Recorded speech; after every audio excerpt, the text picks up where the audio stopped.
Cool cats and kittens. Happy Thursday, January 18th. Again, I'm out of the classroom. Today I'm down in the district office. We've got some information left to cover on the Inca. I'll keep it brief. And then you have the rest of the class period to knock out the remaining part of the video, as well as the video guide questions that should be done today before the end of class. It's not on here yet because we haven't had class on Wednesday, but I'll put on the agenda here where we left off in class. And obviously, if you're gone on Wednesday, you need to watch the entire video and complete the questions on the video guide. But let's get to it. The Inca, not clearly as impressive in longevity as, say, the Mayan, but let's be honest, neither were the Toltec or the Teotihuacan or the Aztec. But they are impressive in size and geographic area. I mean, they had a huge empire. What allows them to maintain a huge empire for centuries is the fact that they were highly organized. Their language, their spoken language, Quechua, right? The language that they spoke, and obviously it was taught as they continued to expand. We covered yesterday when Inca acquired new territory, they took the children of the leaders of the conquered area and more or less taught them the ways of the Inca. So that, or the Inca, that was their spoken language, Quechua. A common language throughout the empire is going to improve efficiency. If an empire is efficient and there's constant communication and an effective way to communicate, that's going to allow a larger empire to enjoy some success. But we need to go one step further and look at their written language. They really didn't have a written language, as we've already discussed this year and this trimester or previous trimesters. They didn't really use glyphs. Their written language was this string form called quipu. And again, there's a video link there if you want to get a little bit deeper here. But quipu more or less was a series of strings with a series of knots attached to a main cord. What quipu allowed for was this highly organized system of tracking data, of tracking information, whether it be populations or military personnel or available resources. If you're going to have a huge empire and if it's going to have any chance at longevity, you're going to have to be organized and you're going to have to know what people and what resources are where. This will allow for reapplication, redistribution, reinforcements throughout the empire. And again, because they had a way of tracking information, tracking data, it allows for longevity through this empire. I mean, it's only a few hundred years, but the end of their civilization, very similar to the Aztecs, was largely because of the Spanish. But again, a huge empire like this, stretching some 2,500 miles, you're going to have to know where resources are. Their written language, a little bit different than anything we've covered so far. This Quipu language was a series of strings with a complexity of knots. And again, it all represented who and what was where. Religion, quite similar to the other civilizations that we've talked about, right? I mean, this trimester and previous trimesters, I mean, there's usually some sort of story or entity for the creation of the world, right? We have to be able to explain where we all originate from, right? Religion is used to explain the unexplainable. So they have a god of creation, right? Viracocha. But like every other civilization we've talked about, the sun is going to be, of similar importance.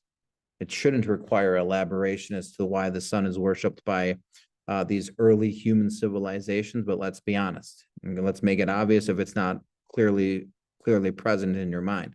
The sun is important because we need it to survive. The sun gives us warmth. The sun gives us energy. The sun is what allows us to grow food. If we don't have those things, we don't live. Their sun god was given the name Inti, and it's clearly important to them because it was essential for our survival. And just like every civilization we've talked about, usually the leaders of those civilizations made some sort of preposterous claims as to how they were descendants of that god. But again, it's a way to get people to believe. We get people to believe that we're important, that it is justified and right for whomever it is to be the leader. In the 21st century, this still exists. And just this previous week leading up to the Iowa caucuses, the former president of the United States, Donald J. Trump, claims, and his supporters claim, that God sent him here to lead the United States to great progress and the restoration of our great history and path forward. The Inca also have an appreciation for the afterlife. And again, we've talked about this at length as a clear indication of advanced civilization. The awareness that people started to gain to the journey that human civilization is on, right? We're here and then we're not here. If we can, and as soon as if civilizations can have this appreciation and understanding that we are living and then we are not living, but preparing people for the next stage of life is this indication that the human existence will go on. It's not just a matter of today, and it is not just the matter of tomorrow. It's the concept of forever. The journey is not done. The book is not ended. There is another chapter. There is another epic. There is another page. There's always something coming on, coming further on down the road. The Inca obviously were well aware of the concept of life and death, living and the next stage. Just like the Maya and the Aztec with the underworld, they had a awareness that there is here and there is there, but the cycle goes on. It continues. There is a continuum of progress. And again, it's an indication of advancement of civilization. We are aware, they were aware that there is now, there is tomorrow, and there is the future. While most advanced civilizations have a concept of life and death, at least the ones that we've talked about, the Inca took it a little bit further. They were a society that practiced mummification. And again, it's this concept of preparing people for what comes next. There's always something next. They mummified their dead, clothed them, provided them with resources and materials that they would need in the perceptual afterlife of what comes next. But again, in this idea of advancing the civilization, once their dead were mummified and buried, they were still consulted, prayed to, trying to figure out how best to go about today to solve a situation tomorrow, to prepare for the future. They are aware of this continuum of human advancement. Let's look to the past to figure out where we made mistakes, if there's any guidance, any sort of lesson there, so we can avoid it in the future. Oftentimes their dead were, again, mummified and buried, but they did practice sacrifice. Oftentimes sacrifice was of children, but they would sacrifice others. And typically how that sacrifice existed was, they were very similar to this, dressed, equipped, and then sent off into the mountains to more or less die. And there have been recent discoveries. There's a link here to one recently found, where you just find dead bodies sitting up in the ice and the snow of the Andes Mountains with all of these resources and tools, to please and to thank the gods. The end of the Inca Empire, very similar to the Aztecs. There's a little bit of political struggle. There could potentially have been a lack of resources. And then, we've got the Spanish. The Inca has several centuries of huge expansion. And right up to the very end, they had capable leaders, but their last one in 1520, Huayna Capac, undoubtedly dies of smallpox from the Spanish. But then he goes halvesies on his empire with his son. The problem is one of the sons declares himself to be emperor, and it starts a civil war. We got another family feud here. The Civil War comes, the Civil War goes, it ends, but here's the problem. While there's still an Inca leader after the end of the Inca Civil War, you've got Inca on Inca action here, and you've got casualties, you've got a loss of resources, you've got dead soldiers.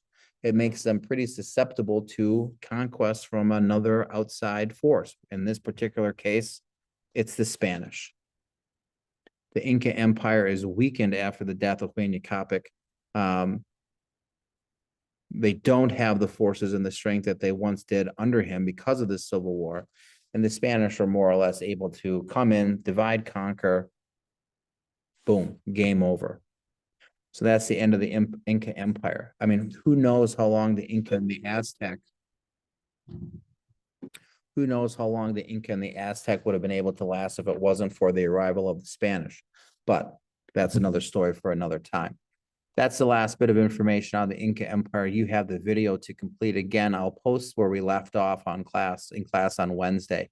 You can try to watch the video in Schoology, but I would advise against that because it's probably going to cause some buffering issues. What I would do is open up the video in another window. You should see the export arrow there in the upper right-hand corner, and you can watch it via Google, my Google Drive, or you may need to download it onto your device so you can watch it.